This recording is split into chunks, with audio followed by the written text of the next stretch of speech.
Hello guys, আজকে সকালটা শুরু হয়েছে পুজো দিয়ে। দিদির ঘরে ছিল পুজো, তো দিদি আমার বলেছে তুই ভালো পুজো দিতে পারিস। আমি যতটুকুই পারি আর কি, দিদি বলেছে তুই পারিস, তুই পুজোটা দিয়ে দে। তাই আর কি আমি পুজোটা স্টার্ট করলাম স্নান টান করে। তারপর আর কি ঘরে ছিল বিপদনাশিনী পুজো, মানে দিদি ঘরে ছিল বিপদনাশিনী পুজো, দিদি ঘরটা বসিয়ে দিয়েছে। তারপর আর কি একে একে করে সবাই ঘটে ফুল বেলপাতা দিয়ে দিচ্ছি। তারপর লক্ষ্মী মেয়েদের মতো শাড়ি টাড়ি পরে তারপরে পুজো দিচ্ছি। ভালো লাগে আর কি, শাড়িটার উপরে পুজো দিতে ভালো লাগে, আমার ভালো লাগে। তারপরে শিবের মাথায় জল ঢেলে শিবের মাথায় ফুল বেলপাতা দিয়ে দিলাম আমি আর মা মিলে।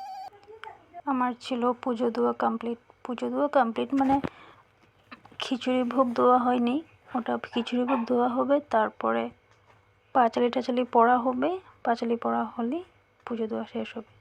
যাই হোক, আমি যতটুকু পেরেছি আমি করেছি। দিদি এখানে পাঁচালি পড়ছে।